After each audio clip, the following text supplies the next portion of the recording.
Give it up. Give up that war. You know, the war that you have to really fight is the war against yourself. You have to fight the war against yourself. Now, it's not easy to look in the mirror and to change your own life. It's hard as hell. You have to take responsibility. You have to learn new things. You have to feel uncomfortable. Good, because discomfort is how we grow.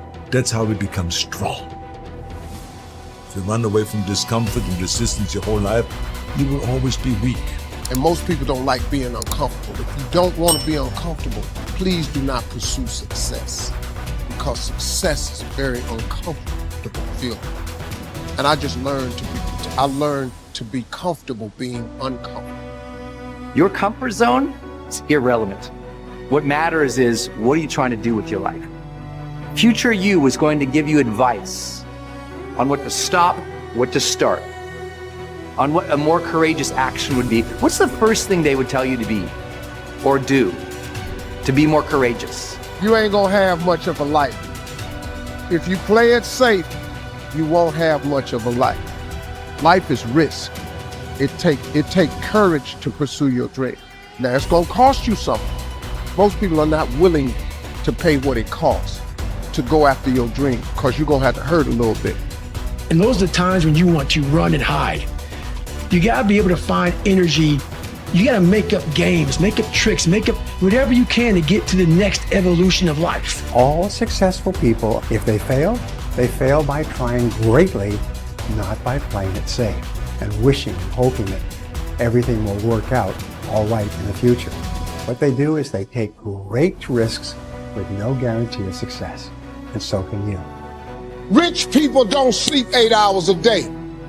That's a third of your life. You cannot be sleep 8 hours a day.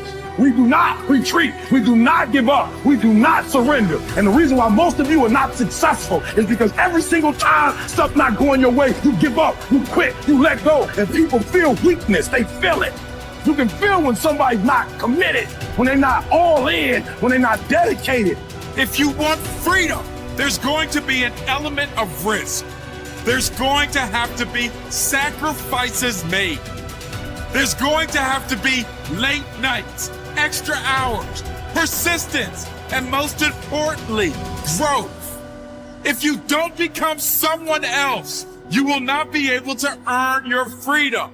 The person you are right now might not be good enough for the life you want. If you really want it, you're going to have to become someone else. The voice in my head said, you know what, man? You're gonna die never even trying to reach your full potential. And how's that gonna feel? So I'm gonna live even while I'm dead. I'm gonna be, because I believe in a higher power, whatever it may be. I don't know what it is. I believe that your mind lives forever. Some spirit, something lives forever. I'm gonna be haunted by the mere fact that I literally just, that's what I was. You wasted that life. That's what I was, man. And you look back and here lies David Goggins, a punk. That's it. And I get to live. So whatever heaven or hell is, you're in hell the rest of your life. The rest of your life.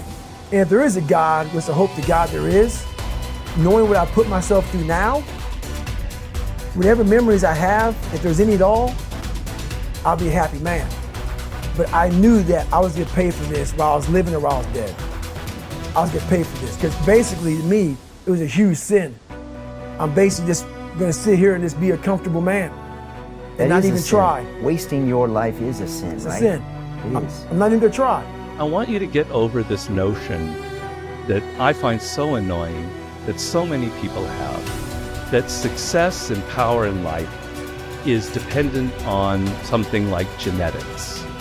Like some people are born with a larger brain, or they have wealthy parents who are able to send them to the right school, or it's all a matter of luck. What really makes people successful and powerful in life, and it's not just me saying this, I read hundreds of books on the subject, what makes people successful is their degree of motivation.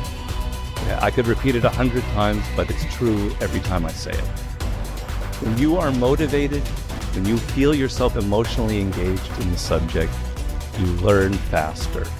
You learn what could take somebody 10 years to learn, you can learn in 2 years. When you feel emotionally engaged with something, you're able to push past all the obstacles. The sense that it's genetics or the size of our brain or our parents' money, you can't control any of that, obviously. And they can become kind of crutches for some people. But the amount of motivation you feel, the emotional connection you have to what you're studying or doing, that is something within your control. That is something you can choose to take. And it is, you're going to find people giving you all kinds of great advice about your careers, about where you should go, you know, your MBA, etc. But if there's one piece of advice that I think is more important than that, it is this idea of following these natural inclinations and creating your own career path and finding a way to engage those deepest motivating parts of your psyche. Unhappiness is simply the lack of progress toward a preset goal. If you're not making progress, see, that's when unhappiness sets in. But here's where happiness begins: making progressive progress. You don't have to arrive all at once. You don't have to have it immediately. But as long as you're making progress, as long as progress is part of your experience now, it is a fantastic source of inspiration. Now here's the next one. Source of inspiration, and that is achieving. When you finally have arrived at that goal that you set. I want to have this much experience and be able to do this by 30 days from now, 60 days from now, 6 months from now. And finally, that 6 months passes, and there you are.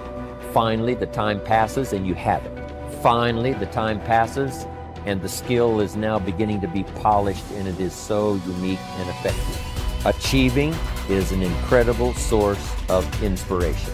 But here's what we notice. When you do achieve, whatever you set out in the beginning, where you decided and planned and you got started and you progressed, when you finally achieve, that achievement is not much more inspiration than when you decided. It's a different kind of inspiration. It's a different kind of feeling to having arrived. Knowing that you've got many other objectives to accomplish, many other places you want to go, things you want to do, the person you want to become. But at least I've got this one. You know, I've done this one. As the saying on the wall of the inner city school reads, God don't make no junk. Each person is capable of achieving excellence in some way, in some area. You have within you, right now, the ability to function at genius or exceptional levels in at least one, and perhaps several different intelligences. Your job is to find out what it could be for you.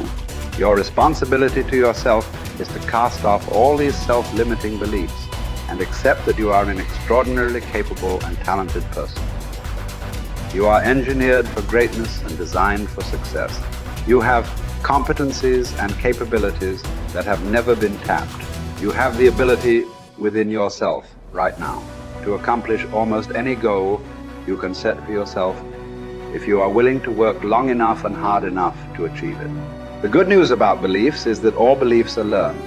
They can therefore be unlearned, especially if they are not helpful. When you came into the world, you had no beliefs at all about yourself, your religion, your political party, other people, or the world in general. Today, you know a lot of things.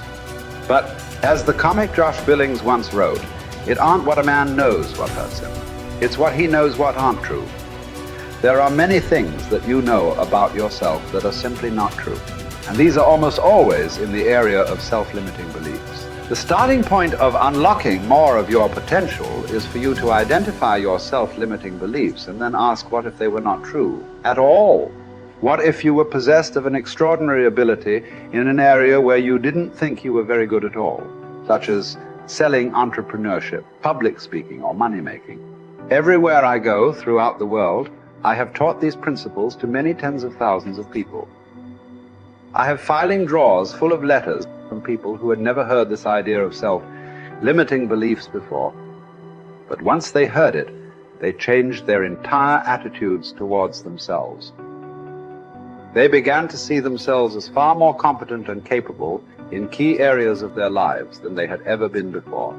In no time at all, they began transforming their lives and changing their results. Their incomes doubled and tripled and quadrupled. Many of them became millionaires and multimillionaires. They went from the bottom of their companies to the top, from the worst performer in their sales forces to the highest earning person in their companies. After they changed their beliefs about themselves and their personal potentials, they learned new skills and took on new challenges. They set bigger goals and threw their whole hearts into achieving them. By questioning their beliefs and by refusing to accept that they were limited in any way, they took complete charge of their lives and careers and created new realities for themselves. And what countless others have done, you can do as well.